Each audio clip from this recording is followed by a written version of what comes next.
मोहन नाम का एक गरीब लड़का रहता था। उसके परिवार में उसके साथ उसके बूढ़े माता पिता रहते थे। सोहन का परिवार बहुत ही गरीब था। उनके पास ना तो कोई जमीन थी, नहीं खाने के लिए कोई साधन था। सोहन दिन भर मजदूरी करता और उससे जो कुछ भी कमा पाता उसी से अपने पूरे परिवार का पेट भर लेता। यह देखकर सोहन के माता पिता बहुत दुखी होते। हमारे पास ना अपना घर है और ना ही अपनी कोई जमीन। हमारा बेटा दिन भर दूसरों के खेतों में मजदूरी करता है और उसके बदले भी उसे बहुत कम पैसे मिलते हैं। हम दोनों अपने बेटे पर बोझ बन रहे हैं। परेशान मत हो रीमा, हमारा बेटा बहुत मेहनती है, भगवान सब देख रहा है। सोहन ने कभी किसी के साथ गलत नहीं किया, वह ईमानदारी से मेहनत करता है। उसने बचपन से बहुत परेशानियां देखी हैं, पर उसने कभी हार नहीं मानी। एक दिन हमारा बेटा भी बहुत धन कमाएगा और उसकी सारी परेशानियां दूर हो जाएंगी। सोहन हमेशा सोचता था कि आज भले ही उसकी किस्मत उसका साथ ना दे रही हो, पर उसे यकीन था कि अगर वह मेहनत करता रहेगा तो एक दिन उसका भाग्य भी बदलेगा और उसकी सारी परेशानियां खत्म हो जाएंगी। एक दिन सोहन लालाराम जमींदार के खेत पर काम कर रहा था। लालाराम पास के एक पेड़ के नीचे बैठा था। सोहन अपने काम में लगा हुआ था। तभी उसने देखा कि लालाराम बहुत ही उदास है और गहरी चिंता में डूबा हुआ है। लालाराम को उदास देख मोहन तुरंत लालाराम के पास गया और बोला, क्या हुआ मालिक, आप बहुत उदास लग रहे हैं। मुझे ऐसा लग रहा है जैसे आप किसी गहरी चिंता में हैं। कुछ हुआ है? मुझे बताइए, क्या पता मैं आपकी कोई सहायता कर सकूं। सोहन की बात सुनकर लालाराम को गुस्सा आ गया और वह सोहन से गुस्से में बोला, अरे तू मेरी क्या सहायता करेगा? तू खुद अपनी सहायता कर सकता है क्या? अगर तू किसी की सहायता करने के काबिल होता तो क्या तुझे 2 वक्त के खाने के लिए आज मेरी जमीन पर काम करने की जरूरत पड़ती? चल यहाँ से जा, अपना काम कर और मुझे परेशान मत कर। सेठ जी, ऐसा नहीं है, यह सब वक्त वक्त की बात है। सब किस्मत का खेल है और इंसान को अपनी मेहनत पर विश्वास रखना चाहिए। आज भले ही किस्मत मेरे पक्ष में ना हो, लेकिन अगर मैं ईमानदारी और लगन से मेहनत करता रहूंगा तो किस्मत भी एक दिन मेरी तरफ झुक जाएगी। मेहनत और धैर्य से तकदीर के दरवाजे खुलने में देर हो सकती है, लेकिन मेहनत कभी बेकार नहीं जाती। मोहन की बात सुनकर लालाराम बहुत प्रसन्न हुआ। अरे सोहन, तेरे विचार तो बहुत अच्छे हैं। तेरी बातें सुनकर मन को एक सुकून सा मिला है। इतनी परेशानियों में भी तू अपनी जिंदगी खुश होकर काट रहा है। सेठ जी, यह सब मेरे पिता की सीख है। जब भी मैं किसी चीज के लिए अपने पिता से जिद करता था तो मेरे पिता हमेशा मुझे यही समझाते थे, बेटा सोहन, हमारे पास इतना धन नहीं है कि मैं तेरी हर इच्छा पूरी कर सकूं, लेकिन एक बात हमेशा याद रखना, जिंदगी भी मौसम की तरह होती है। कभी यह धूप की तरह खुशियों से भरी होती है, कभी ठंड की तरह कठिनाइयां लाती है और कभी बारिश की तरह परेशानियां आती है। लेकिन जैसे हर मौसम बीत जाता है वैसे ही जिंदगी के मुश्किल हालात भी गुजर जाते हैं। बस धैर्य और हिम्मत बनाए रखना जरूरी है, क्योंकि एक दिन सब कुछ ठीक हो ही जाता है। अरे वाह, लगता है तेरे पिता बहुत ही नेक इंसान है। किसी दिन मैं भी उनसे जरूर मिलूंगा। मालिक, क्या हुआ है? आप एक बार मुझे साफ साफ बताइए, क्या पता आपकी परेशानी का कोई हल मिल ही जाए।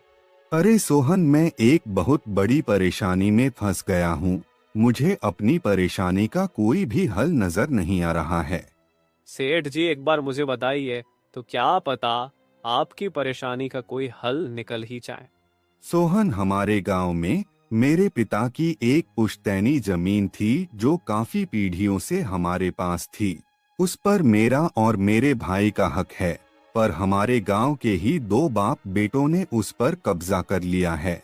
मैं पुलिस थाने में केस दर्ज कराने की सोच रहा था, लेकिन गांव के बहुत बड़े बड़े लोग उनके साथ हैं। मैं कितनी भी कोशिश कर लूं, लेकिन मैं उन लोगों का कुछ नहीं बिगड़ पाऊंगा। अब तो उन लोगों ने उस जमीन पर खेती भी शुरू कर दी। मेरे पिता की पुश्तैनी जमीन मेरे हाथों से छीनी जा रही है। इसलिए मैं बहुत परेशान हूँ। मुझे समझ नहीं आ रहा मैं अब क्या करूँ। आप सही कह रहे हैं सेठ जी। अगर आप कानून का सहारा लेकर भी अपनी जमीन को वापस लेने की कोशिश करेंगे तो भी आप उनका कुछ नहीं कर पाएंगे। हाँ सोहन, अब तू ही बता मैं अब क्या करूँ। मैं तो सोच सोच कर परेशान हो गया हूँ। मेरी पुश्तैनी जमीन छीनी जा रही है और मैं कुछ भी नहीं कर पा रहा। सोहन ने कुछ देर सोचा और कहा, मालिक आप चिंता मत कीजिए, हर परेशानी का कोई ना कोई हल जरूर होता है। अगर आप चाहे तो एक तरीका है जिससे आप अपनी जमीन वापस पा सकते हैं। अगर ऐसा कोई तरीका है तो जल्दी बताओ सोहन, वह क्या तरीका है। सोहन ने लालाराम को अपनी सारी तरकीब पूरी तरह समझा दी। तरकीब सुनकर लालाराम मोहन से कहता है, अरे वाह सोहन, तू तो बहुत समझदार है। तूने तो बहुत अच्छी तरकीब बताई है। ऐसे तो मेरी जमीन मुझे जरूर मिल जाएगी। मैं तुझसे वादा करता हूँ, अगर तेरी यह योजना सफल हुई तो मैं अपनी जमीन का एक हिस्सा तेरे नाम कर दूंगा। अरे मालिक आप ऐसा क्यों कह रहे हैं? आप मेरे मालिक हैं, आपकी वजह से मुझे अपने घर के लिए 2 वक्त का खाना मिल जाता है। आपकी मदद करना तो मेरा फर्ज है। मुझे आपकी जमीन नहीं चाहिए, ठीक है? सोहन तुम बहुत नेक इंसान हो, कल से तुम इस काम पर लग जाओ। सोहन फिर से खेत में अपने काम पर लग जाता है। अगले दिन सोहन जगत और विनोद नाम के उन बाप बेटों के पास पहुंच जाता है जिन्होंने लालाराम की जमीन पर कब्जा कर रखा था। नमस्कार सेठ जी, मैं यहाँ से गुजर रहा था तो पास के लोगों ने बताया कि आपके यहाँ काम के लिए मजदूर की जरूरत है। क्या आपके यहाँ मुझे भी कोई काम मिल सकता है? अरे अरे, कौन हो तुम? तुमसे किसने कह दिया कि यहाँ मजदूर की जरूरत है? यहाँ किसी मजदूर की जरूरत नहीं है। सेठ जी मैं एक मजदूर हूँ, पास ही के एक गांव में रहता हूँ काम की तलाश में। इधर उधर भटक रहा हूँ, हर दिन कहीं ना कहीं काम मिल जाता है। बस उसी काम को करके अपना पेट पालता हूँ। कभी खेती कर लेता हूँ तो कभी कोई मजदूरी। यह तो ठीक है, पर हमारे यहाँ फिलहाल कोई काम नहीं है। सेठ जी मैंने तो सुना है कि आप लोग इस गांव के सबसे बड़े जमींदार हैं। आपके पास बहुत सारी जमीन है, इसलिए आपके यहाँ हमेशा मजदूरों की जरूरत रहती है। इसलिए मुझे लगा कि यहाँ मुझे कोई ना कोई काम जरूर मिल जाएगा। अरे भाई, मैंने कहा ना, यहाँ किसी भी मजदूर की जरूरत नहीं है। इसका मतलब लालाराम सेठ आपके बारे में सही कह रहे थे? लालाराम ने हमारे बारे में क्या कहा? अरे कुछ नहीं सेठ जी, चलिए तो मैं चलता हूँ। सेठ जी आपके यहाँ तो कोई काम नहीं है, मैं अपने लिए कहीं और कोई काम देख लेता हूँ। सोहन वहाँ से जाने लगता है। तभी जगत विनोद ने सोहन को रोककर यह पता लगाने के लिए बोलता है कि लालाराम ने सोहन को उन लोगों के बारे में क्या बताया है। अरे भाई इधर आओ, शायद तुम्हारे लिए हमारे पास एक काम है। सोहन तुरंत उनके पास चला गया और बोला, धन्यवाद सेठ जी, बताइए क्या काम है? आप जो भी काम बोलेंगे मैं हर काम करने के लिए तैयार हूँ। आखिर बूढ़े माँ बाप का पेट पालना है। अरे सब्र रखो, काम तो हम तुम्हें बता ही देंगे। पहले यह बताओ कि लालाराम हमारे बारे में क्या कह रहा था। सेठ जी मैं पहले लालाराम सेठ के यहाँ काम करता था, पर वह बहुत ही कंजूस और बदतमीज आदमी है। मैं उनकी यहाँ दिन रात मेहनत करता, पर इतनी मेहनत करने के बाद भी वो मेरी सही मजदूरी नहीं देता था। इस बात पर कल मेरी उससे बहस हो गई थी। फिर क्या हुआ? लालाराम ने हमारे बारे में क्या कहा? जब मेरी सेठ लालाराम से बहस हो रही थी तब उसने ने मुझे कहा कि पूरे गांव में उनसे ज्यादा मजदूरी कोई नहीं दे रहा। तो मैंने गुस्से में कह दिया कि गांव के सबसे बड़े जमींदार जगत सेठ और विनोद सेठ सबसे अच्छी मजदूरी देते हैं, इसलिए उनके यहाँ हमेशा काम करने वालों की भीड़ रहती है। हाँ भाई, बिल्कुल सही कहा था। आखिर हम गांव के सबसे बड़े जमींदार हैं। हमारा फर्ज है कि जो भी मजदूर हमारे यहाँ काम करता है उसे उसकी मेहनत के हिसाब से सही मजदूरी मिले।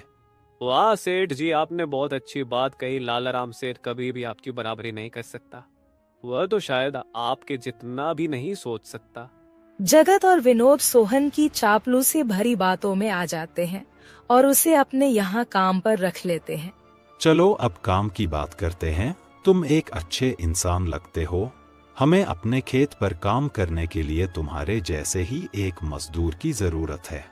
कल से ही काम पर आ जाना। कुछ दिन ऐसे ही बीत गए।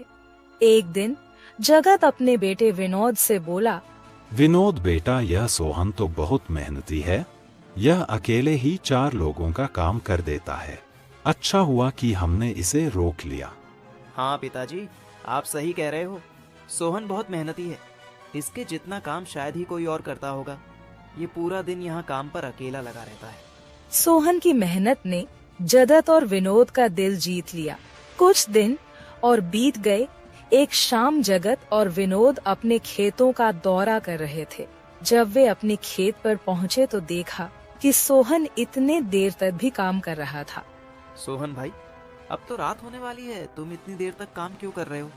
अब घर जाओ और आराम कर लो। सेठ जी, हमारी किस्मत में आराम कहाँ है। घर पर बूढ़े माँ बाप हैं। काम नहीं करूँगा तो उनके लिए 2 वक्त का खाना कहाँ से जुटा पाऊंगा। घर पर बैठकर आराम करने से अच्छा है कि मैं काम करूं। इस तरह मेरा मन भी लगा रहता है। तुम बहुत मेहनती हो सोहन। आज का काम यहीं छोड़ दो और घर जाकर आराम करो। नहीं सेठ जी, इसकी कोई जरूरत नहीं है। मैं काम करने में खुश हूँ। आप लोग जाइए, मैं ठीक हूँ। ठीक है सोहन, फिर हम जाते हैं। जब तुम्हारा मन करे काम खत्म करके अपने घर चले जाना, ठीक है। इसके बाद जगत और विनोद खेत को सोहन के भरोसे छोड़कर चले गए। अगली सुबह जब विनोद और जगत अपने खेत पर लौटे तो देखा कि वहाँ पुलिस खड़ी है। पुलिस को देखकर दोनों दौड़ते हुए आए और पूछा, क्या हुआ थानेदार साहब, आप यहाँ क्या कर रहे हैं? क्या यह जमीन तुम दोनों की है? हाँ थानेदार साहब, यह जमीन हमारी है। हमारे पास इसके कागजात भी हैं। फिर तो तुम दोनों को ले जाकर जेल में डालना ही पड़ेगा। यह क्या कह रहे हैं थानेदार साहब? हम कुछ समझे नहीं, आप क्या कहना चाह रहे हैं?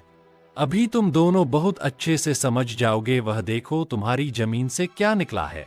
थानेदार के कहते ही दोनों बाप बेटे जब पलट कर देखते हैं तो वहाँ उनकी जमीन में एक लाश दबी हुई थी जिसमें सिर्फ कंकाल बचा था।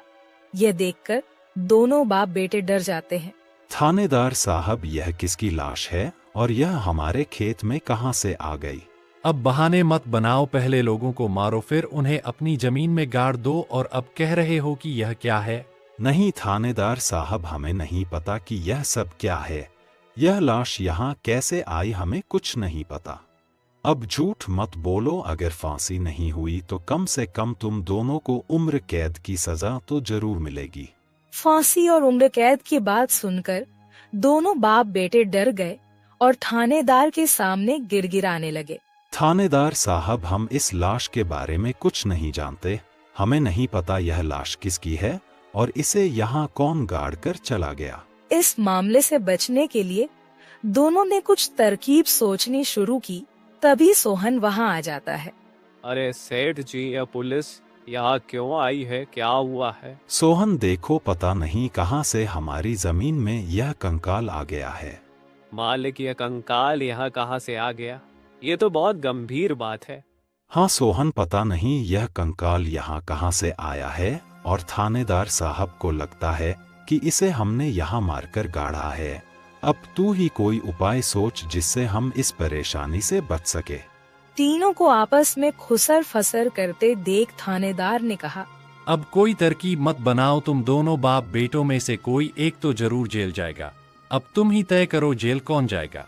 थानेदार साहब, थोड़ा सा समय दीजिए, हम तय कर ले कि जेल कौन जाएगा। मैं बस 5 मिनट देता हूँ, जल्दी से फैसला करो कौन जाएगा जेल। सोहन, जगत और विनोद थोड़ी दूरी पर जाकर बात करने लगे। देखो मालिक, दोनों के फंसने से अच्छा है कि कोई एक फंसे। अब सोचिए कौन जाएगा। हम दोनों में से कोई भी जेल नहीं जाना चाहता। सोहन भाई, कोई उपाय सोचो जिससे हम दोनों इस मुसीबत से बच सके। मालिक, एक बात कहूँ, इस कंकाल को देखकर ऐसा लगता है कि इसे काफी महीने पहले जमीन में दबाया गया होगा। जगत फांसी की बात सुनकर पहले ही डर गया था और सोहन की बात सुनते ही उसने फटाफट पूरी कहानी सोहन को बता दी। देखो सोहन भाई, सच कहूँ तो यह जमीन हमने कुछ महीने पहले ही लालाराम से हड़प ली थी। विनोद की बात सुनकर मोहन ऐसा दिखाने लगा जैसे उसे कुछ पता ही ना हो। क्या क्या कहा मालिक आपने? ये जमीन हड़पी थी, मुझे कुछ समझ नहीं आ रहा, जरा साफ साफ बताइए। जदत ने जमीन हड़पने की पूरी कहानी सोहन को बताई। पूरी कहानी सुनने के बाद सोहन ने कहा, मालिक मेरे पास एक तरकीब है जिससे सांप भी मर जाएगा और लायथी भी नहीं टूटेगी। जल्दी बताओ सोहन भाई, क्या तरकीब है? तरकीब बताने से पहले मुझे यह बताइए कि आप लोगों के लिए क्या ज्यादा जरूरी है, यह जमीन या आप दोनों की जान? सोहन, इसमें पूछने वाली कौन सी बात है? हमारे लिए जमीन से ज्यादा हमारी जान प्यारी है। तो एक काम कीजिए मालिक, आप सबसे पहले जाकर थाने आर को बताइए कि यह जमीन सेठ लालाराम की है।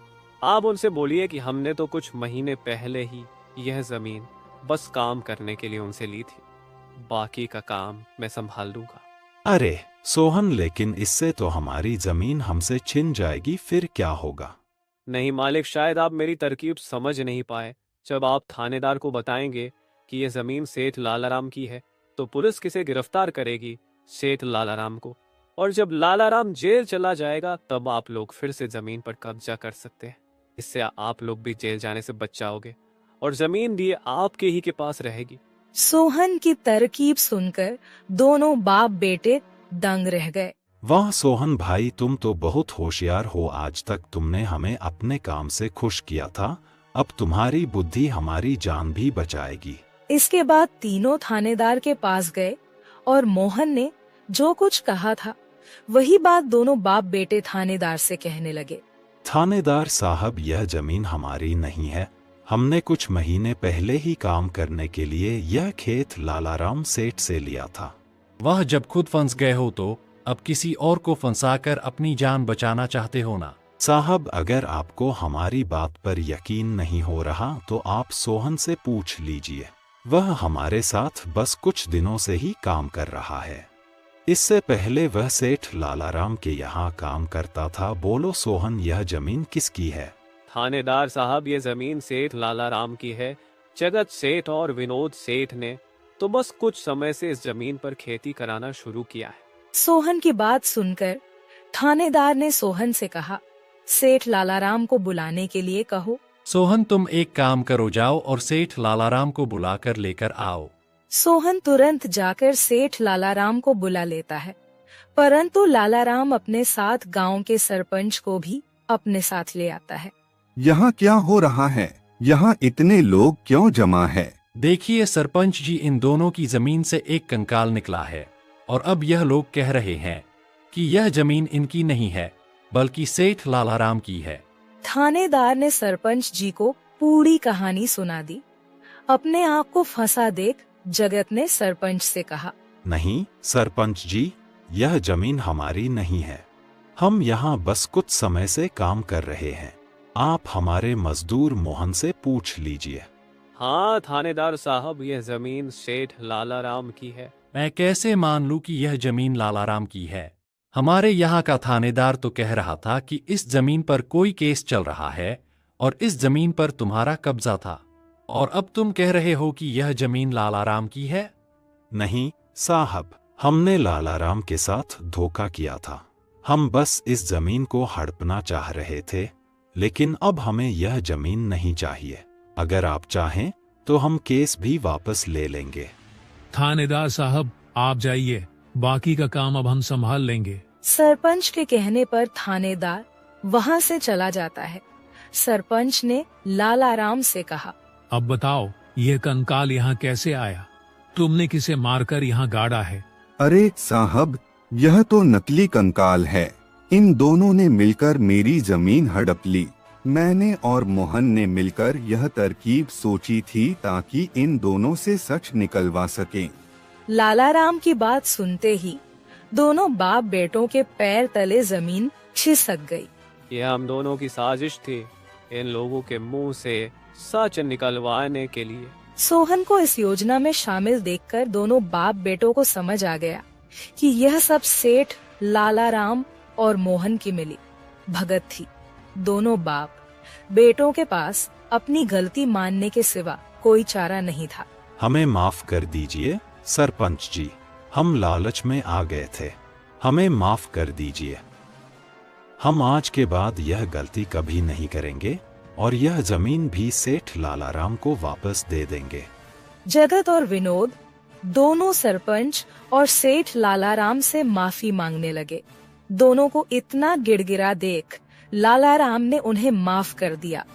सरपंच ने भी उन्हें जेल नहीं भेजा और सेठ लालाराम ने अपना केस वापस ले लिया। लालाराम के केस वापस लेने के बाद सरपंच जी भी वहां से चले जाते हैं। धन्यवाद सेठ लालाराम जी, आपने हमें माफ कर दिया। आज के बाद हम ऐसी गलती कभी नहीं करेंगे। ठीक है जगत, कोई बात नहीं, मैंने तुम्हें माफ किया। बस याद रखना कि एक जमीन के टुकड़े के लिए तुम अपनों के साथ कभी गलत नहीं करना। बुरे समय में तुम्हारे अपने ही तुम्हारे साथ खड़े होंगे। जमीन का क्या है, कभी मेरी तो कभी तुम्हारी। आखिर में सेठ लालाराम ने सोहन को जमीन का एक हिस्सा दे दिया और उसे जमीन का मालिक बना दिया। सोहन, जैसा कि मैंने वादा किया था, जिस जमीन पर तुम काम कर रहे थे, आज से वह जमीन तुम्हारी है और अब तुम उसके मालिक हो। नहीं मालिक, इसकी कोई जरूरत नहीं है। याद करो सोहन, तुमने मुझसे क्या कहा था? बस मेहनत करते रहो, एक दिन तकदीर का दरवाजा जरूर खुलेगा। तो समझो तुम्हारी तकदीर का दरवाजा खुल चुका है और अब तुम भी जमीन के मालिक हो। अब से तुम्हें किसी और के यहाँ काम करने की जरूरत नहीं पड़ेगी। इस तरह मोहन ने अपनी मेहनत और बुद्धि से सेठ लालाराम को उसकी जमीन वापस दिलाई और दोनों ठगी करने वाले बाप बेटों को भी सबक सिखाया। इस तरह मोहन ने अपनी मेहनत और चतुराई की मदद से अपनी फूटी किस्मत बदल दी और अब वह भी एक बड़ी जमीन का मालिक बन गया था।